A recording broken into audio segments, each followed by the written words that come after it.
We are ready to go, boys. What is up, ladies and gentlemen, Knocker Goons? Welcome back to another episode. We are here today for UFC Vegas 117. It is that time again, back in the Apex. And this week's special episode, we are also going to break down the top three fights in the Netflix event going down this weekend with Ngannou, Ronda Rousey, and some MMA legends in Mike Perry Nate and Diaz. Nate Diaz. Some Um, MMA legends and Mike Perry.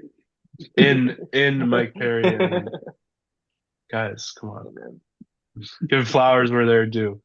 Um, but this week we got not too crazy of a card, honestly, in the UFC. We're starting it off with, not starting it off, sorry, finishing it off with Arnold Allen taking on Melquizael Costa. And this is the second time we've broken down a Melquizael Costa fight on this channel now. He's done a full cycle with us. So it's a good fight, Daniel. I know you love Melky Boys, so you wanna get us going on this one? Yeah, I'd love to.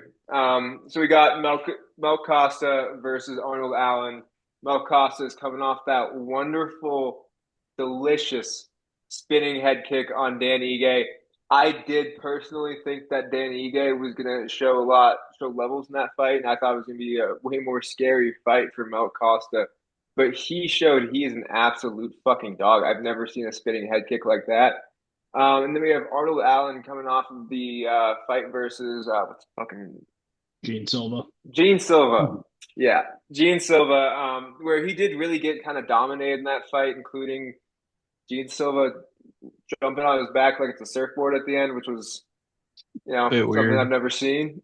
I think kind of lost some respect from Gene Silva just because of his stances on certain things, but we're not going to talk about that. In this fight, I definitely have Melky Costa. I do see this fight maybe going the distance. 5 rounds is going to be a long fucking time. But Arnold Allen is a tough guy. He obviously didn't get finished by Silva, who is known for, brutally finishing people. But I think Melky Costa is really on his way to a title fight. And after this fight, probably one more, and then, he's probably in line for it. So give me my boy Melky. What do you guys think? I honestly don't hate that. And Mark, I think isn't it the second time we've talked about, or I guess I wasn't even on the knock at that point, but I think we've talked about Arnold Allen before when he fought in the Gaethje versus Pimblett card. Did you guys cover that? Yeah, we got all of them, but we didn't actually fully break that one down. Fair, fair. Yeah, But yeah. these guys have been through 2 cycles. Very active fighters is my point, Indeed, basically all indeed.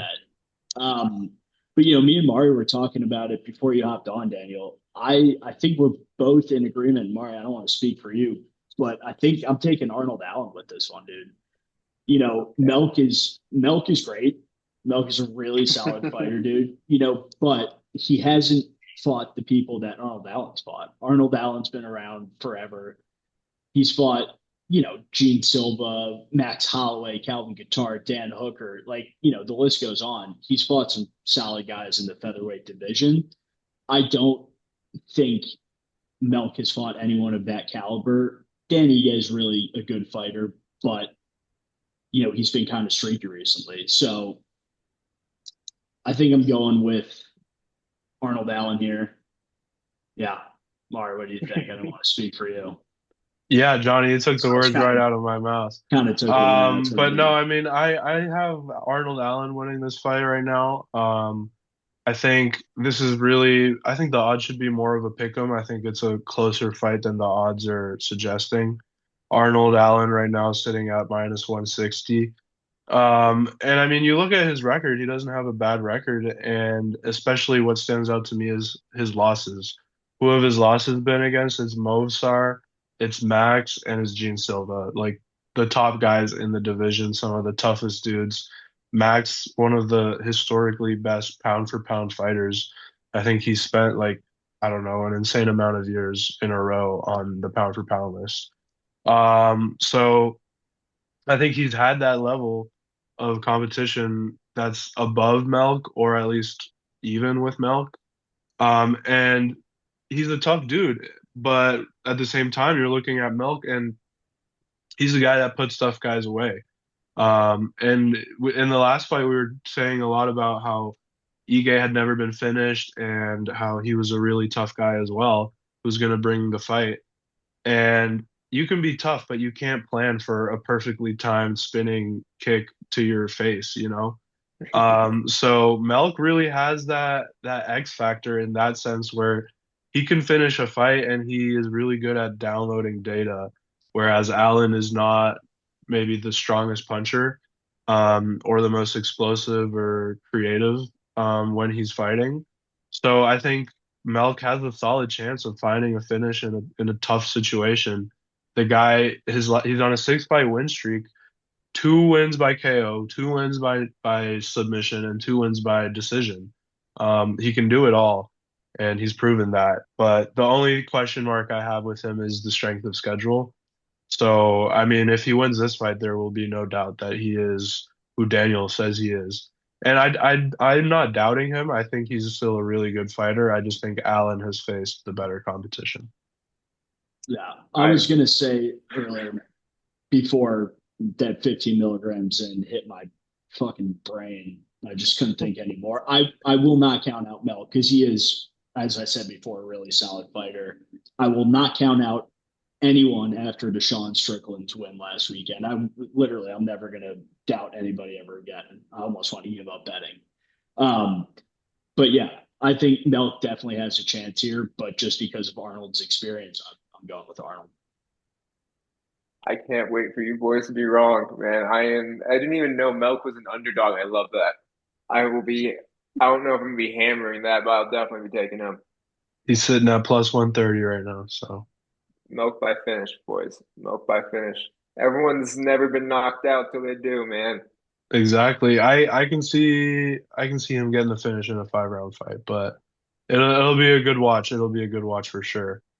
And moving on, I mean, we got DooHo Choi against Santos. Um, Santos right now, he's on a 2 fight Korean streak. His last 2 wins have been against Koreans, and now he could potentially win his third Korean streak fight in a row. And that might be the first 3 fight Korean streak in UFC history. So I mean, DooHo Choi, he's kind of up against it right here. Santos, he's a good prospect out of Chuta Box, and I think he's like a well-rounded fighter. When I think of him, he's able to grab onto guys and fence wrestle a little if he needs to, and then at the same time he's able to strike a little bit at range, enough to use some of his grappling. But I like his strength right here and his odds against DooHo Choi, who has a ton of power. I mean, he's knocked out, I believe, 12 of his 16 wins or something like that. He's really on a streak, and right now 2 fight KO streak. But his only knock is that he is Korean and he's coming up against the Korean killer. I was about to say the same. Yeah, I think I'm gonna take Santos. Kind of like Drew Dober against African Americans. I think that he probably just gets a little power bonus, not because of racism. Just that's just how MMA works. And Duo Choi has been in the UFC since 2014. He's hasn't been the most active. A few years he's only fought once in the entire year. And I mean he's not a bad fighter by any means. He definitely has a chance in this fight. But yeah, I'm rocking with Santos. He's looked phenomenal lately. And I don't think there's really much to say except for that. Unless I do think this fight is going to be finished. I don't see it going all 3 rounds. So I think this is going to be a little like low key banger. Yeah, absolutely. I think this is going to be a fun one. I'm glad we all noticed that Santos has been knocking out Koreans exclusively or winning against Koreans exclusively. I thought that was pretty funny. Actually, it seems like the UFC Fucking is setting up hilarious, dude. Why Choi do they here. keep matching him up with Koreans, bro? They're like, you know what? Here go two more for you. Yeah, two more. Yeah, that would be cinema. That would be absolute cinema until he gets train wrecked and a Korean man avenges all of his fallen countrymen. But Like dude, Choi, what's up? Train to Busan, where they're killing a bunch of Korean zombies. I, I can't say I'm familiar. It's a good Unfortunately, movie. You should watch that. It's a really good movie. it's going on the list, Daniel boss. gets it. I'm glad Daniel Yeah, gets it. yeah, I watched that. Someone, I actually really like someone, that movie. someone out there will get it. Someone watching this, they'll get it. But yeah, I was gonna say, dude, Choi does train with Chen Sun Jung, who's one of, not a top 15 in his weight class of all time or anything, but he was a super solid fighter. Korean Zombie. I think we haven't seen him fight since 2024, so it's just hard to tell what version of Choi we're going to get. And it better be the best because Santos is coming for his head based on his recent experience. Next fight, we got another Peruvian prospect. I want to give a special shout out to Peru. They've kind of been quietly in a good space MMA wise. They have a good amount of fighters in the UFC. And they might not be the best, but they hold their own. I mean, not yesterday, but on Saturday, Jose Ochoa, he did his thing. I mean, they got a couple other guys. They have Borjas as well. So shout out Peru. They're doing their thing MMA wise. And now Juan Diaz is joining the UFC as well. And in his last fight, Dana White's Contender Series, spinning elbow KO. And I mean, it was a nice KO, perfectly timed. But I mean, usually he's more of a decision fighter. Most of his fights tend to kind of go the distance, be more methodical. Um, and the guy, he's a little bit green, a little fresh, hasn't really been tested against the top competition. So maybe you could say his record's a little bit stat padded, but he has never been finished. But now he's coming up against a real top level finisher, great striking. Malcolm Wellmaker coming back from his loss against Ethan Ewing, who we've come to find out this guy's pretty solid. He can do a little bit of everything. So I mean, Malcolm Wellmaker has that equalizing KO power. And I think in this fight against Juan Diaz, he's going to get back in the win column. I feel like um, Juan Diaz hasn't been tested against someone like this, someone like Wellmaker. So I think Wellmaker gets back on track. I think Wellmaker gets back on track here and KOs Juan Diaz. Yeah, speaking of Korean killers, Juan Diaz did knock out a Korean in his Dana White Contender Series fight, who I actually did take Juan to win that fight just based off of, what he did in one championship. Obviously that didn't hold up. Juan Diaz looked phenomenal in that fight. On the other side, you got Malcolm Wellmaker, who did have a tough fight in his last outing. I think a lot of people were a lot more harsh on him than they should have been. He did look good in that fight. Ethan Ewing just looked better. I think a lot of people were expecting him to knock out Ethan Ewing, which he did knock him down in the first round. Which I think a lot of people are forgetting. I'm taking Malcolm Wellmaker. I spoke about this in my fight at night prediction. I think this is going to be a banger through and through. You know, I I think Wellmaker could still get the KO. Like we said, no one's been knocked out until they do. I haven't been knocked out yet, so are you saying that Malcolm Wellmaker won't knock me out? I don't think so. Yeah, so I'm That's a riding with good one. my boy Wellmaker. I think he's probably taken a lot from that fight with Ewing and has improved, and I'm excited to see what he does. Yeah, people forget that was a close fight he had with Ewing. That was a really good fight.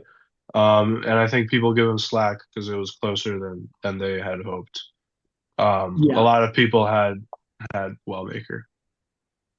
yeah. I mean that.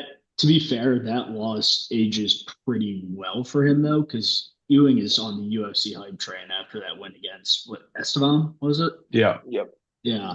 I mean, so I really don't. And like you said, it was a close fight, good fight.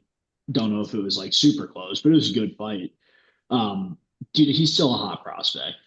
So is Diaz though in this fight. So I didn't actually see the Juan Diaz fight in the Dana White Contender Series, but I heard it was fucking insane.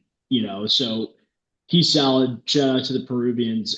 I just think Wellmaker needs to get not needs to, but is going to be really hungry and looking to get back in the win column. And I think a motivated Wellmaker, who we saw has terrifying power, against Chris Moutinho. To be fair, I think Sean O'Malley just destroyed Moutinho's chin permanently after their fight. Nonetheless, pretty scary power. So I think a motivated Wellmaker takes this one. Yeah, I think it's pretty clear. Um, at least for us, we all agree. We all agreed on Strickland too. Fucking Strickland. Daniel did say though. Daniel, you had some. I wish I put my money more where my mouth was. I should have believed myself. I called it fucking 28 weeks ago. 28 weeks ago, fucking, I commented saying that Sean Strickland was going to be Kamzat. And, some people have come back to that comment to favor me.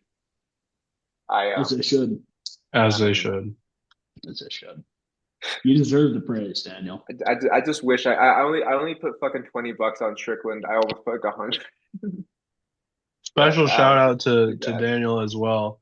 4 for 4 on the prospect picks. So props to that. And he's graduating school this week. I mean, does it get any better? Does it get any better? Maybe After if you were seven maybe if you years were on of a yacht or college. something, that'd be pretty Yeah. cool. Yeah, that would be pretty cool. But I mean, now it's time to get into the Netflix card. And MVP, most valuable promotions, Rousey versus Carano. I was listening to a clip from an interview, and Rousey was saying she wants it to be known as Rousey Carano, not MVP one, because she wants to give the power back to the fighters and give that name more power. So she was saying how she likes that they're doing it that way instead of like how UFC does it with the numbered cards. So that's interesting. And I mean, we're starting off right there with the two ladies. We got Ronda Rousey, an absolute legend and trailblazer of MMA, especially women's MMA. She practically discovered the armbar for women, and she was killing everybody with it back in the day. She didn't actually discover it. Don't believe me on that. But she's going up against Carano, who was the same, a trailblazer at the time for women's MMA. And I mean, they're both pretty old and they haven't fought in a while, so maybe not the highest level to be expected, but just the monumental moment for MMA to have this big of a promote event happening outside of the UFC is pretty cool. Yeah. And I gotta say, I gotta back Ronda here. I think she's hungrier. She kind of is like spearheading this whole MVP thing with Jake Paul. So I gotta respect her, and I think she's out there to prove a point that she is still a badass and that she can hang with some of the best. Yeah, dude. I mean, I think you hit the nail right on the head there. These guys, these women are both aged a little bit, age like fine wine. Ladies, you look great. But they're Carano's last fight was in 2009 and she lost by knockout to Chris Cyborg. Fun fact. If you're chinny in 2009, that probably doesn't get better after I can't do math, but however many years that is, Jesus, that's horrible. I can't do that. If it's 17 years, 17 years, your chin doesn't get better, you know. And Ronda Rousey's last fight was in 2016, second best woman's fighter of all time behind Amanda Nunes, I would say, Zhang personally. Weili or I mean, Shevchenko. Amanda Nunes, yeah, though, I would with say the amount of title Shevchenko, defenses, Amanda Nunes, and then Whaley for me, my top three. That's for another day. We'll get into that another day. My goat is Mackenzie Dern. And that is it. That is Yeah, it. don't ask why. Yeah. Yeah, but Carano comes from like a Muay Thai striking base. I was reading up on this a little bit. So she comes from a Muay Thai striking base. She is not hanging with Ronda Rousey's grappling. Because like most grapplers, Ronda Rousey probably still trains judo, probably still trains BJJ. You know, I just don't see this one Ronda Rousey by submission. Um, I'm gonna agree with you. I am taking Ronda Rousey. She's a massive favorite. I'm saying that Carano's plus 400. I don't know if that I'm looking at Damn. Tapology right here, so it could be different. Um, yeah, and then they're both coming off knockout losses from, I hate to say it, but just better overall fighters. I mean, Chris Cyborg knocked out Carano, who, then got knocked out by Nunes. And then Rousey got knocked out by Nunes in her last fight. And I'm going to say something that might be a little bit controversial. Ronda was very dominant back in the day, and I think that was because, MMA was still, fresh. Fighters a lot of times were not very complete like they are today. If you put her in today's women's MMA, I think she does a lot worse than she does now. People know how to defend fucking arm bars. Her striking was never something I thought was impressive. There's that one meme video of her going like this, right? So, but I do think that her grappling is still gonna hold up. And yeah, I was never that impressed by Carano. Um, so yeah, I'm taking Rousey here, but I'm hoping to be surprised. And ladies and gentlemen, now, sorry, knocker goons. Now we get into the real juicy bits. We got Francis Ngannou. That's right, Francis Ngannou in an MMA fight. He is back, and he is taking on Philipe Lins. This is Actually, basically a the UFC co-main fight. is the co-main is Nate Diaz versus Mike Perry. It's a people's co-man, I Danielson. thought okay, I thought we were just moving through the card like that. No, I'm sorry, I'm so sorry. This is a UFC fight from like 7 years ago, 6 years ago. But this is still a good fight, guys. This is still a good fight. Francis Ngannou, anytime we get to watch him fight MMA is a gift because this guy, he is a specimen. He is a former UFC champ, multiple time UFC champ, if my memory serves me correctly. And I mean, I just love seeing Francis. He's battled so much adversity as well that every time he gets to win, I feel like everybody wins. And Felipe Lins, he's not a slouch either. He's a tough guy. He had a good run in the UFC. But for some reason or another, he just kind of got cut and just didn't really do much, or I'm not sure what the story was there, but he has a good game. He's very well rounded. He's big as well, so he might be able to hang a little bit better with Ngannou. But I think Ngannou's gonna knock him the fuck out. Just gotta get some shit off my chest real quick, guys. I think this is gonna be an absolute murder. You're looking at who these people has fought in the UFC. It's just not comparable. Ngannou too, he's been boxing lately, so I expect his hands to be better. I mean, he was a very wild puncher in the UFC, which still worked out for him. And he knocked down fucking Tyson Fury, one of the greatest boxers ever, still lost by split decision in that fight. And look at Felipe Zins, Felipe Zins. Felipe Zins. He beat Ion Cutelaba, who's looked great since then. He won his last fight as a huge underdog. But again, he just hasn't fought who Francis Ngannou has fought. His last win in the UFC was against Cyril Gane, who, you know, as eye rapey as he is still one of the top heavyweights in the division today. He's fighting for the fucking title again. Whether I mean kind of hate to see him doing it again. But yeah, I just think there's just no chance that Lins wins this. Um, Francis Ngannou has had his most recent MMA fight was in the PFL, and that was a first round knockout, just fucking brutal. Didn't even take him half a round. So I don't think there is really much to say. He is just that fucking. He has just that much power, and Lins is just not that guy. Yeah. I feel like this one's pretty cut and dry, so I'll keep it short. Since leaving the UFC, Ngannou has the round one knockout, became a PFL heavyweight champion. He fought Anthony Joshua and Tyson Fury, two of some of the best heavyweight boxers of our generation, at least. And they, he lost both of those, which I personally, it doesn't take anything away for me about Ngannou, especially since it was boxing and that'll only help his MMA game.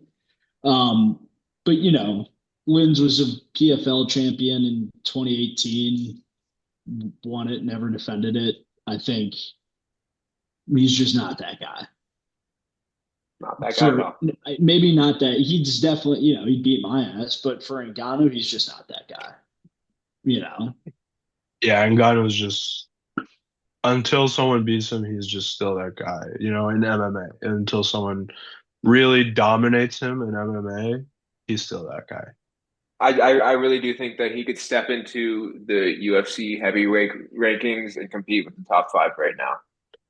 I'd love to see him go up against Josh Hokett. He would do some dirty things to him. Oh yeah, man. I think Josh Hokett takes way too many punches dude, he to should go compete down to against light him. heavyweight. He He should go down should to light heavyweight. 100%. That would be But exciting. then light heavyweight, people are just better, bro. They're more skilled. They have better cardio. I think that he going to heavyweight and being a little bit undersized was a great decision for him, and it's only gonna really backfire when he gets in that top five. I mean, Pavlovich would kill him. Yeah, that's what I'm saying. Yeah. Like top five, top. I think Popovich is still top five. Is he? Um, I don't know. I don't know that he I think he is. might be like, He might have or maybe fallen out maybe after six losing or to seven. Volkov. Yeah.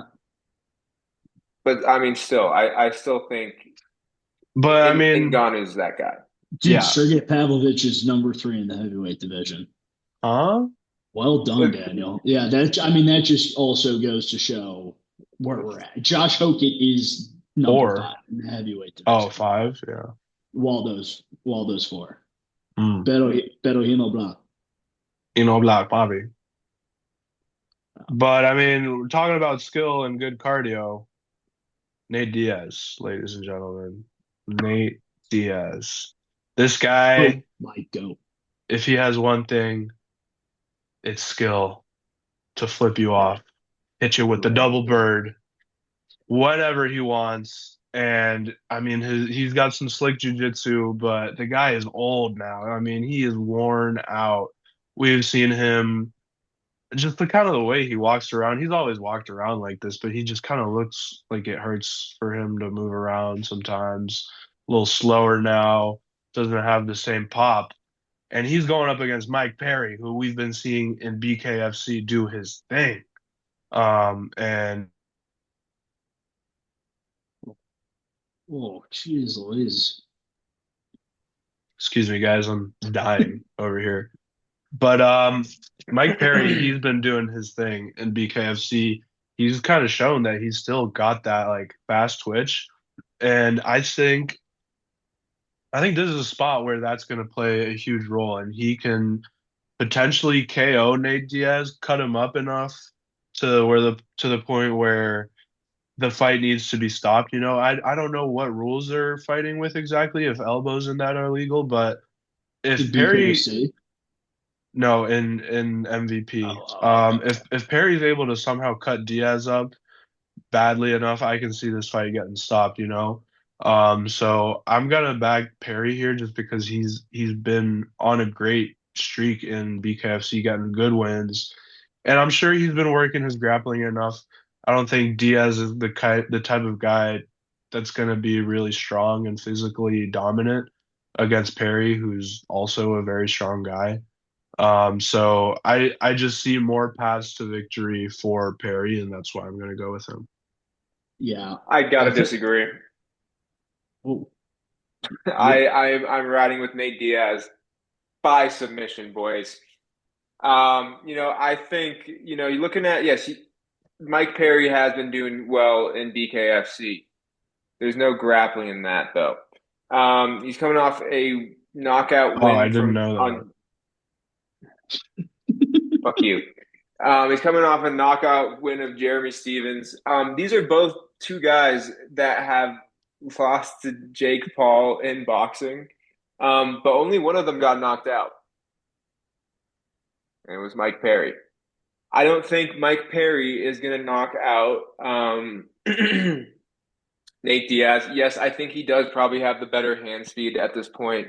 But Nate Diaz was never someone that was, fucking known to have the most technical hands or anything, but he still almost knocked out Leon fucking Edwards in his fight, but instead chose to flip him off instead.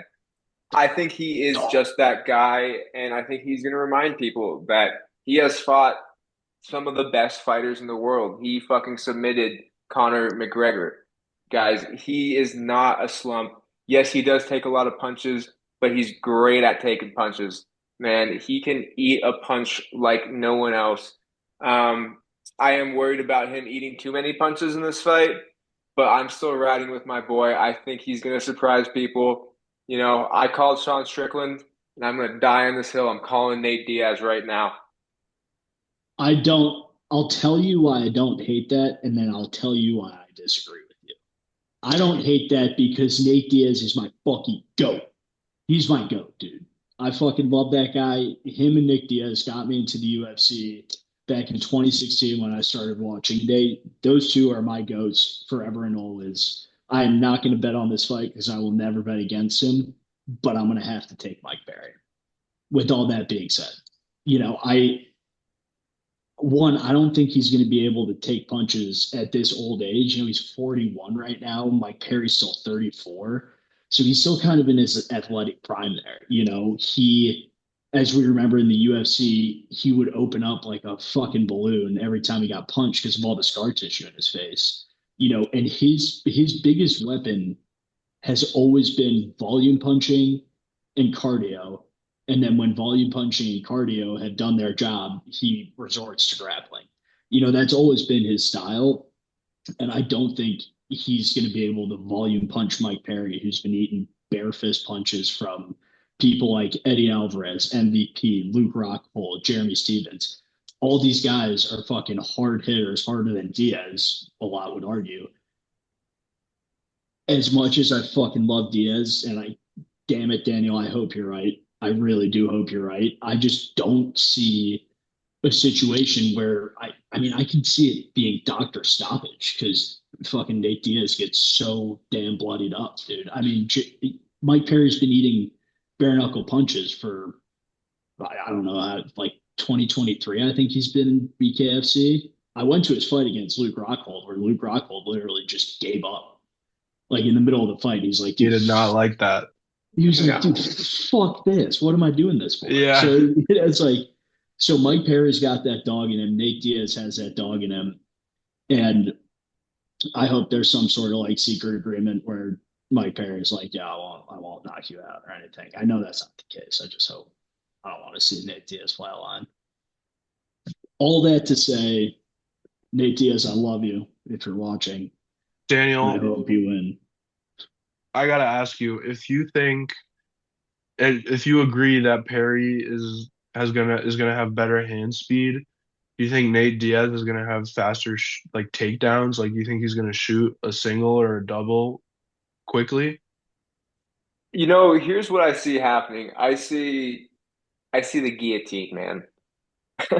I see Mike Perry maybe, beats him up for a round. Fucking Nate Diaz not looking good. People were like, oh, I don't know if he's gonna make it through another round. Starts off bad in the second round too, but then he gets his head right here, locks that in, guillotine choke for the win.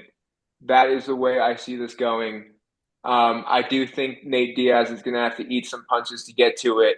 But, we just saw Jim Miller fucking, in his 40s guillotine someone in his 30s. So we know this is possible. And I think Mike Perry is just not going to be looking for it. He's not going to be used to it. He's used to the bare knuckle rules. And Nate Diaz tried to guillotine Jake Paul when they fought. So clearly that's what's on his mind, even in a boxing match. So give me Nate Diaz by sub. It's going to be huge money. I love it, bro. I love it. I can't wait. I Well, can't I'm wait for you boys gonna to be wrong. I'm gonna I have hope to I'm firmly wrong. disagree, but I'd love to see Nate win. It's always fun to see Nate win. And I If gotta it, say, I feel like yeah. Nate Perry is the only guy I've ever seen who I feel like his chin has gotten better and stronger as he goes through wars. I don't know. I You just mean think you it. mean you said Nate Perry? Do you mean Mike Perry? Sorry, So Mike I Perry. was kind of confused. Imagine Nate Perry. That'd be a dangerous guy. That's That's not a a guy you want dangerous to mess combo. with. I would love to see Nate Diaz get the guillotine submission. UFC 279, I was there when he guillotined Tony Ferguson. And what a moment that was. Two legends. So that'd be cool to see again. Yo, I unfortunately don't think that's going to happen. Don't think it's going to happen, Daniel. Hey man, I'm going to sprinkle a submission line, though. you If it's guys, all you right. guys A man both can dream. doubted me A about man can dream. Costa, and you doubted me about Diaz, man. I'm either gonna You doubted have me a about lot to Bam. say next time. You What doubted me about about Usman. I did. Who did I doubt? Would you say, Johnny? Joshua Van, fellas? Yeah. Come on now. Yep. How about that Yeah, one? we can all say I'm we've impressed. doubted each other on certain picks. It's bound to happen if you go It's deep bound to enough into happen. the Yeah. receipts. Yeah. Yeah. Y'all are really ganging up on me this week, though. No one wants to agree with me. Yeah, Daniel, you're wrong. Praying for the Nate Diaz submission. That's a wrap on this week's breakdown. Thank you guys so much for watching. I mean, a little hybrid one, some Netflix, MVP, some UFC. Um, let us know which fights you're going to be watching, which card you're going to watch. And yeah, thank you guys for watching, Knocker Goons. Stay tuned for more breakdowns, more live content, and more short clips. So thank you guys for watching. Peace out.